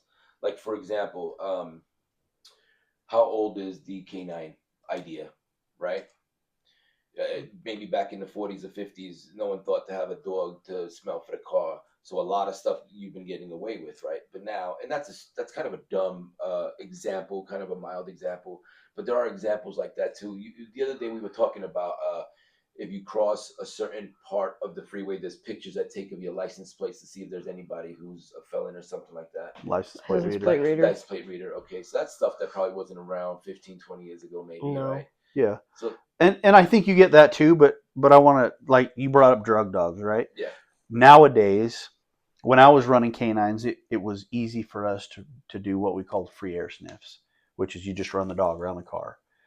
If it alerts, it's probable cause for us to search the car. Well, the courts now are saying that's a violation of people's rights. If the dog touches the car, there's a Fourth Amendment issue. They're bringing in time of stop, which before it wasn't that way. So as long as you're there to conduct business, let's say if she's writing a ticket, we can't keep people past that normal window of what it takes to write a ticket. So I think the courts have tied our hands a lot more in a lot of ways, nowadays. So criminals kind of have the upper hand in some spots. do different seasons bring different types of crimes or incidences? The obvious one would be winter. It'd be more crashes, more, stuff like that. But on the other hand, with drugs, do you feel like seasons like summer, you know what I mean? Like, does that have a play in it? The only thing I could really talk about with my own knowledge or hands-on is, so like I worked on part of my role. One of the teams I worked on was a drug interdiction team, and you start to learn seasons when things are harvested. And so, like October, November, December, for example, in Oregon, you harvest marijuana. So we knew during that time frame coming through Idaho, you were going to get pounds and pounds and pounds. So I think depending on, and that's a simple example, but other drugs that aren't, people aren't growing or whatever, I don't think there's really necessarily a time of the season that's a spike or not. I think it's just across the board pretty constant of, Yeah, and you're gonna get, like, let's say holidays, for instance, Thanksgiving, Christmas. People are stressed, there is right? a spike in holidays, And you don't have I money to buy think. presents, and so you may be out robbing or stealing because you have the stress of holidays, or people are cooped up and it's winter and it's holidays, everybody's together drinking, so you get domestic violence or rapes, or so I think all that kind of comes into play when you talk about seasons. That's kind of what my question was, because I knew that in the holiday season, I think the suicide rate goes up a little bit too, right? Yep. That's kind of what I was Winter, talking about. cold, The winter, dark yeah. early, yeah. Let's talk about drugs. I think you served in a narcotic unit as well, correct? At one point in your life. Just a drug dog, ran two Canine. drug That's dogs. that's what it was. Okay. We would have made a great team. Yeah, we would have got a lot. Hey man, it's not too late. Let's go back to patrol. He's trying to go to Boise, so why not, man? You can hire him. Can you not? When I go to Boise, I'm going to be done working. That's for sure. It's getting crazy out there. It's getting nuts. Do you feel like the legalization of marijuana has opened the doors to a lot of more bullshit? Yeah. I want to hear Simple about answer, yeah. I want to hear about it. Like what why? Oh boy. We don't got to get political in any way, shape, or form, but No, I think this conversation could just go a lot of different ways. One just a basic example is around us. Okay, for example, marijuana is not legal in Idaho, but it is in every state around us, and so it's really it's not funny because it's like it's happening, but if you're in Boise, you can drive 30 minutes, and you're in Oregon, and you bring marijuana back in the state. Wow. Like it's easy to get. And then with like he was talking about with, our hands are tied in certain ways, and it's harder to be able to. You got to really be on your A game nowadays. Yeah. With a canine and with your timing of the stop and all these things, so you're not violating people's rights, and so that doesn't help us, unfortunately. But you talk about some of the surrounding states and what they have legalized, but beyond marijuana, and it's scary that our state is surrounded by these states that what we consider a felony and time with prison now you can, have legally on you. It's scary. And I've seen, and I'm sure he could say the same thing, is like it starts with one thing, and I've had conversations over and over again with people, is like, as a kid I did this, and then now they're a meth addict, or now they're like, it's just a progressing cycle of. And so I think for me personally, like, it's scary for Idahoans. Like, we live here, we both have kids, and it's a little nerve-wracking, I think, to be here with the legality of drugs around our state. Fentanyl is more and more common every day, and we're seeing so much of it. It's scary as hell. It is. It's so dangerous. Like, we've had multiple exposures in our agency. What's that? Like, one of your troopers, yeah, gotten exposed to it, hospitalized? Yeah. No, they go to the hospital and get checked out, and that's the thing with, like, I think all over. I don't know if you guys have had any, but it happens all the time. Is like you get probable cause, you get in a car, someone's tried to destroy it, you open the doors to search a car, the wind's blowing because you're on the interstate, and then poof, and then all of a sudden you have a trooper on the side of the road that's dizzy and has to lay down, and it's like, oh crap, fentanyl. So I mean, nowadays, like, it is normal for every agency to carry Narcan, and it's like, for us, yes. Isn't that crazy? Sorry to interrupt you. Yeah, it's insane. And like, first of all, a couple things, like, we carry it. The sole reason, not the sole, I should not say it. It's not the sole reason we carry it. No, the number one purpose we carry it is for our own safety. And then number two, like, if I come across you, I'm going to use it to save a life, right? But in reality, like, we have it on us, we have it in our car for ourselves and for people. And it's like, how scary of a job that you're in that, well, I mean, it's a scary job anyway. You got to wear, who wears a bulletproof vest? Who signs up to wear a bulletproof vest to work?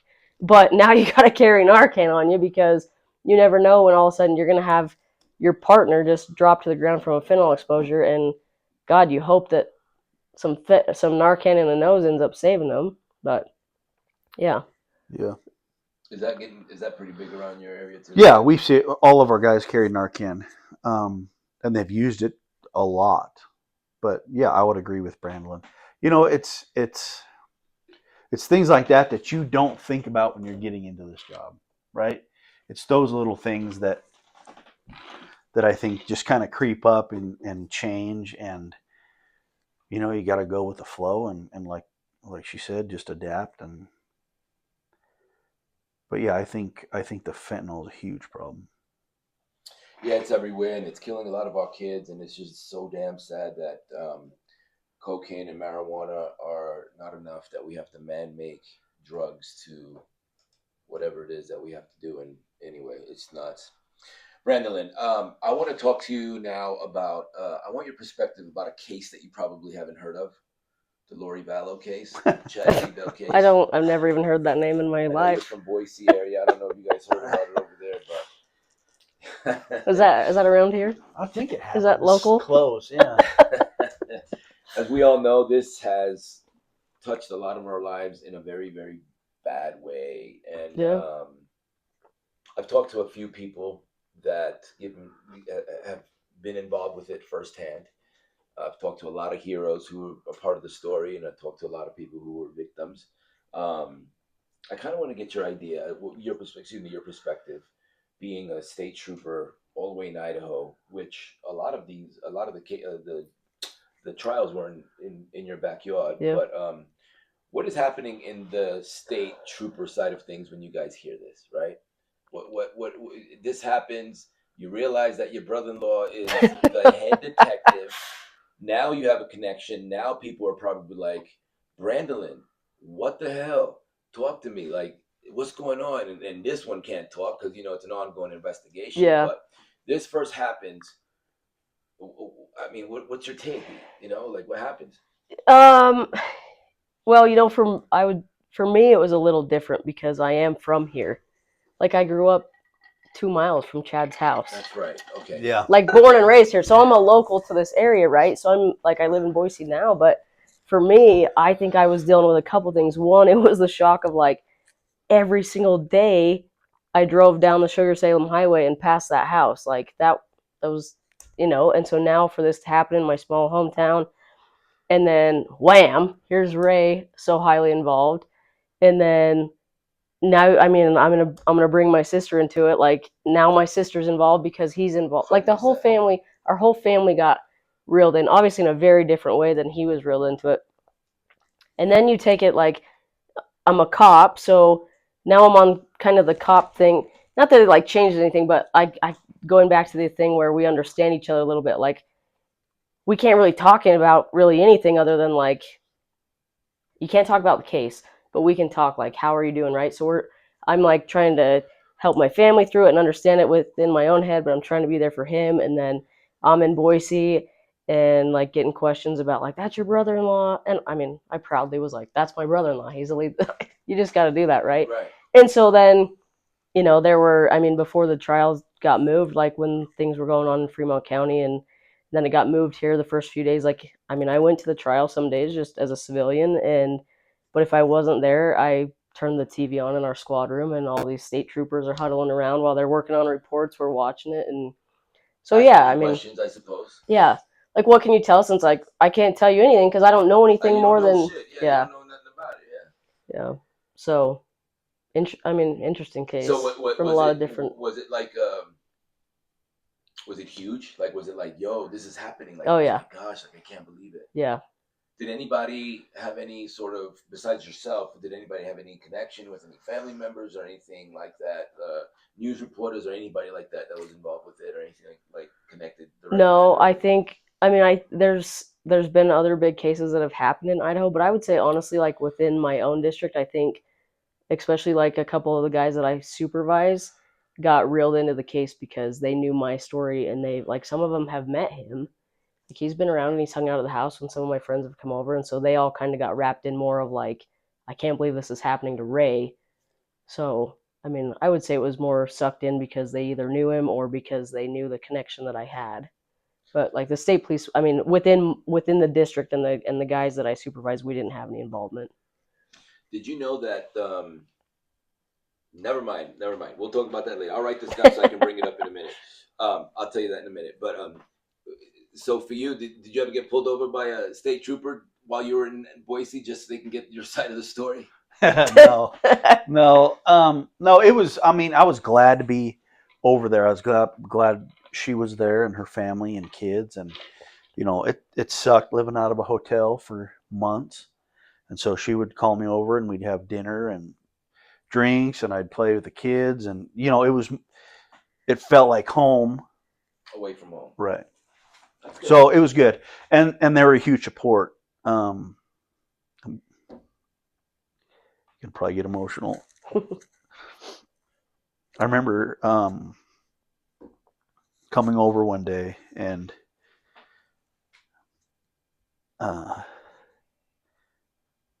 her and her family, the kids, were there with a big, like a poster. That was the day of the when she was found guilty. Yeah, yeah, that's right. Yeah. And the little kids were there, and her and her wife and were there, and I walk in and they have this big poster drawn on congratulations. They drew different things and My kids call him Tio, so it said like congrats Tio, and then Awesome. like my 5-year-old and our neighbor kids, our Yeah. best friend and her daughters, they had drawn like police cars and cute little things, but it was this massive poster. So we they were so excited to see him. I was at the trial that day, but I went home and then we were like waiting, like where is he? And then he walked in, and so we were in the living room holding this big sign, and that was like, that probably was like one of the most special moments I think for all of us. I can't speak for him, but I know for my family, um, it was like a closure of a chapter, right? It was so long, and so the poor guy is away from home, and we tried to have him over as often as we could. And welcome to my circus. My house is a circus, but it's a blast. But it was good. Like I wanted him to come over to have a break and get to see the kids, but yeah, he walked in and we had this huge poster, and that was probably really the most emotional day I would say we had. Like, we don't have to go into details, but we had a very long hug in the living room, and I don't know why I'm just crying because I'm so grateful that it's over for him, and like it's not over, you're gonna live with it forever, but what a day to just be like, I'm done in a way, you know? Yeah. Yeah, I broke down as soon as I saw it. Give her a hug, and yeah, you just feel the love. You know what I mean? And that's what gets you through those times. Well, that's why I'm in this chair, man, because I love you, bro. Thank you. I love you I too. absolutely love you, and you keep saying this over and over again, but from such a nasty circumstance, also a lot of good little things happened, and a lot of great relationships happened. And sometimes in life, you have to say you got to take the good from the bad. You have to, right? Because you can't just muster on the bad and just let the bad get you. So I think that was awesome. And I think part of the world, a lot of the country felt that way towards a lot of you guys. They wish that they could have had a poster for you guys. You mentioned that the community made you guys cookies, Yeah. little shit like that. Yeah, for sure. To say, we will never know what you went through, but man, we appreciate it. It didn't even affect me. Yeah. It didn't. But if I put myself in that situation, then thank you that you were the person gathering that evidence to make that outcome happen. Yeah. And that shit was hard. We can be here for hours, and we can touch on that subject for hours. A couple of things I wanted to talk about before we wrap up. And take a second to think about it. Craziest pullover, craziest stop that you can think of. And I'm sure there's many, but what's the craziest one that you can think of? Interesting one. It's always interesting. Ray, you got this one too, so you can start thinking of one or two or whatever.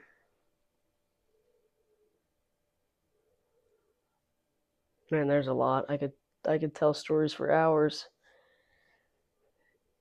Craziest or interesting? If you got one, go ahead. I'm trying to think. It's been so long.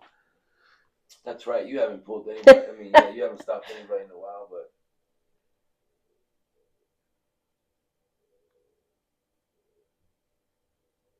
That's a good question. have you ever had to stay overnight in in a piece of the territory that you cover?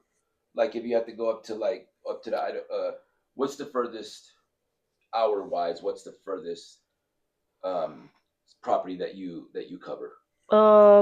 Probably up towards like Riggins, north of Okay, McCall. and that's how far from you?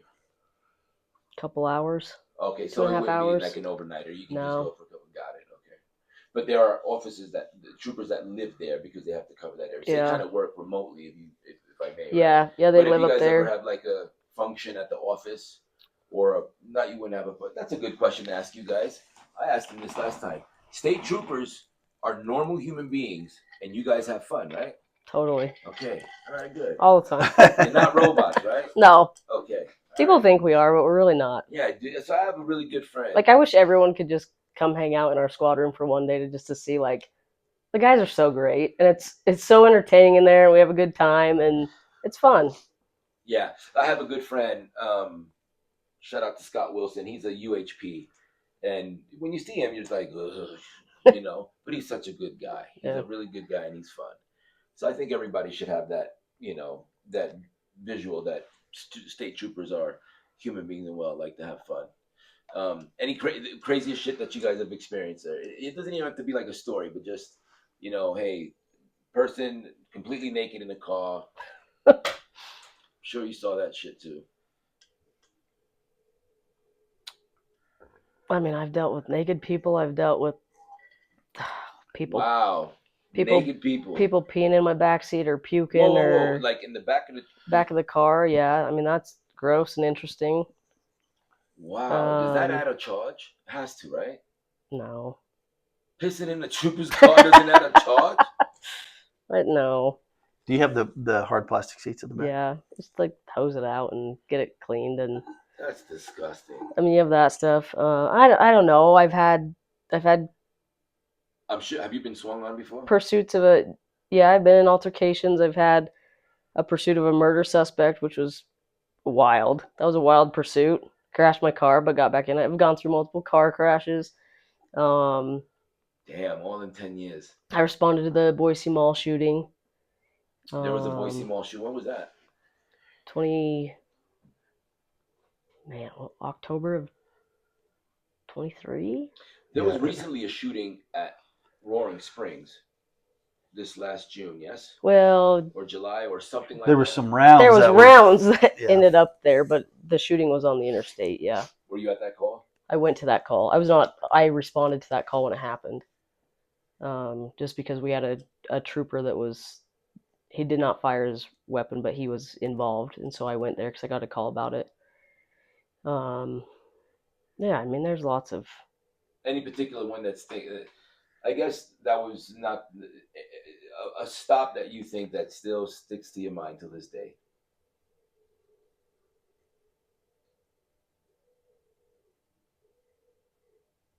And how long ago has it been for you since you were doing stops? 5 years. 5 years. That's kind of a little ways ago.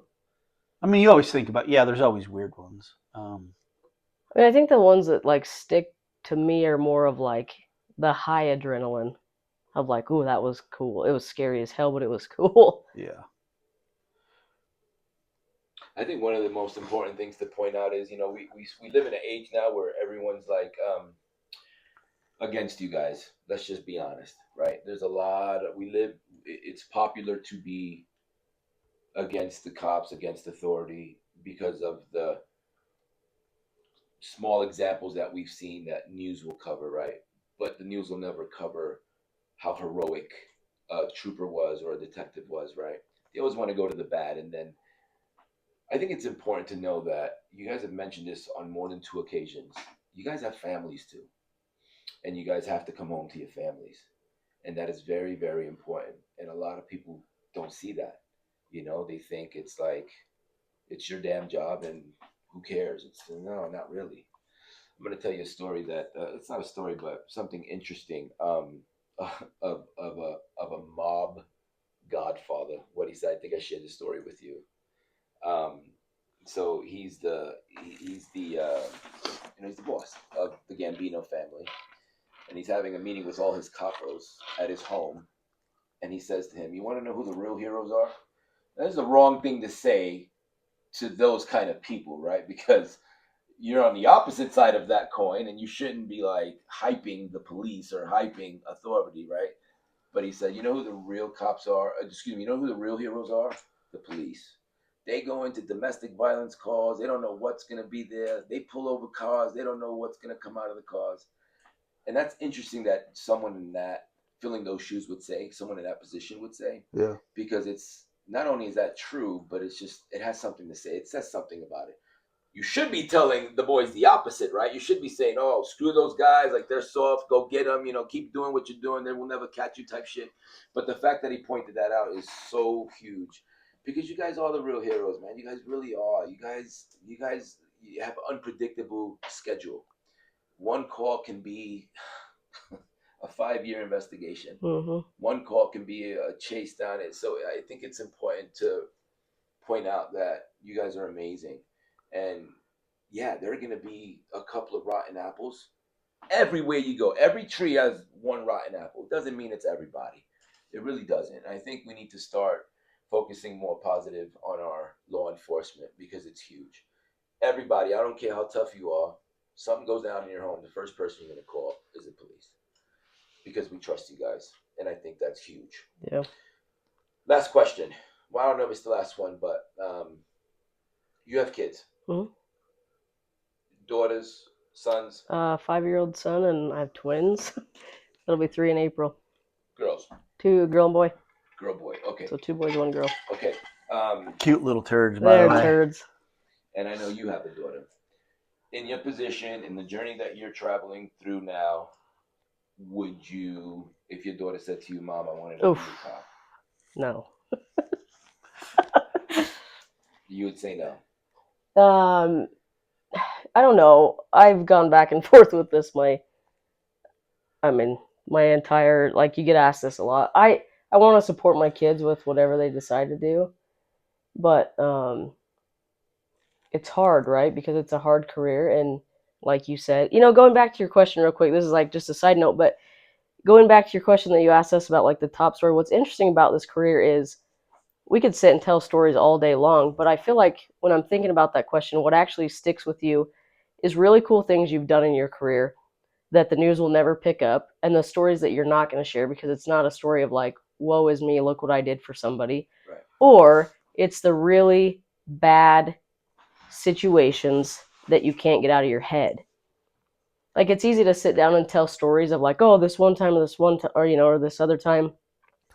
But it's when you ask that question, it's hard to come up with an answer, because I think for me anyways, it's either like I could tell you stories all day long that have stuck with me.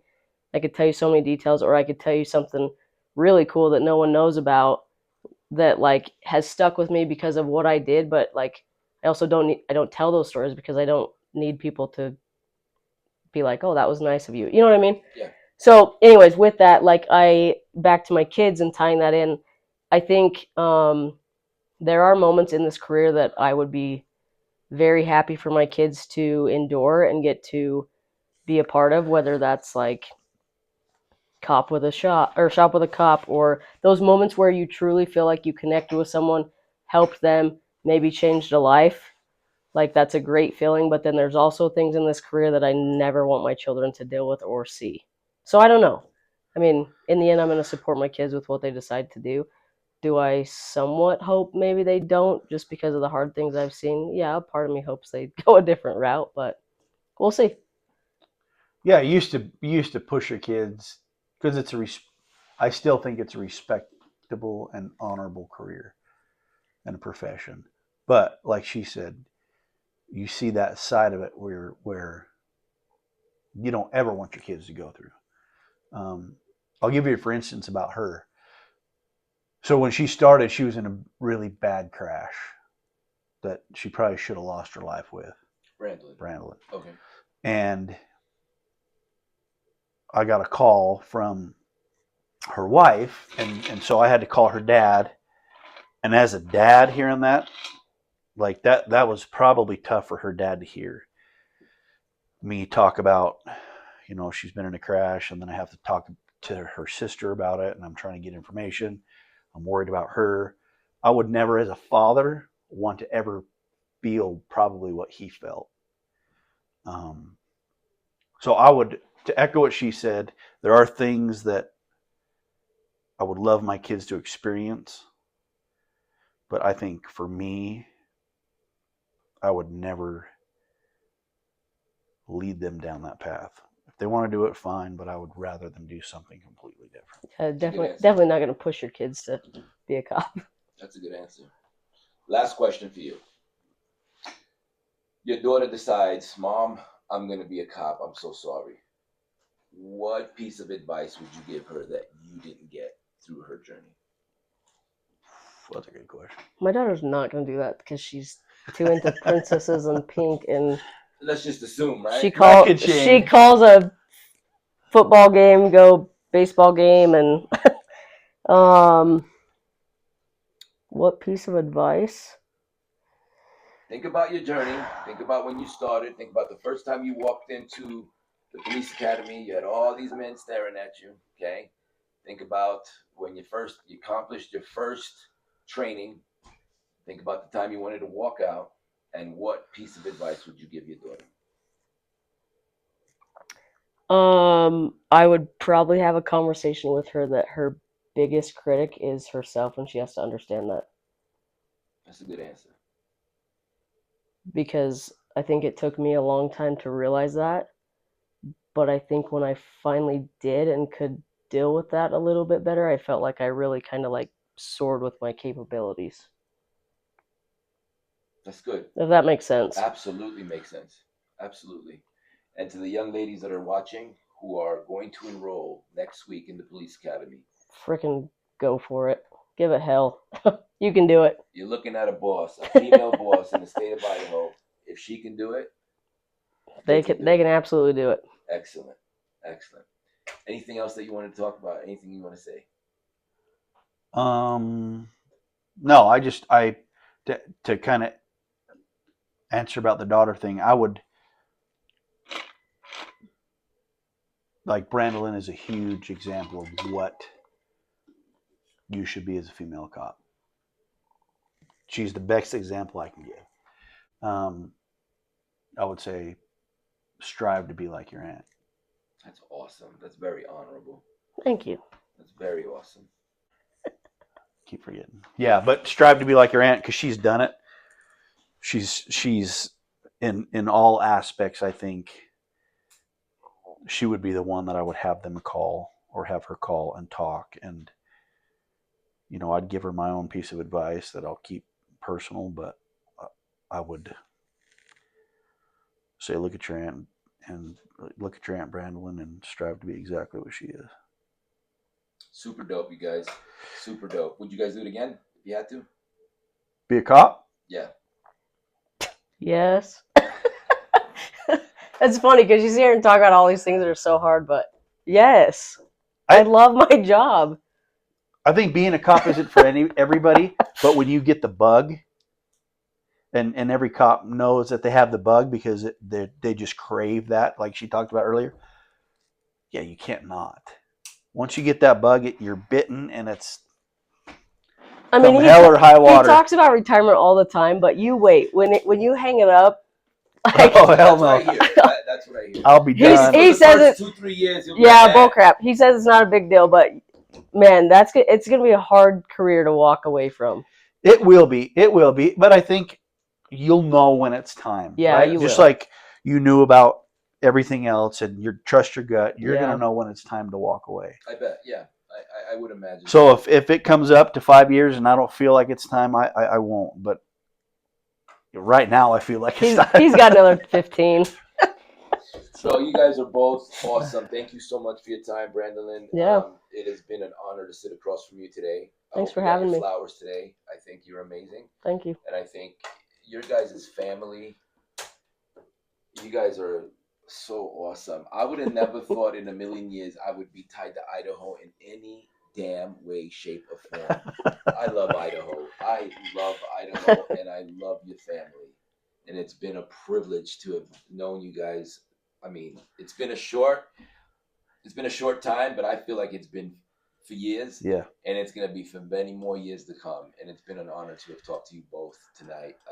Thank you so much. Back at you. And thank everybody for joining Facts Be That podcast.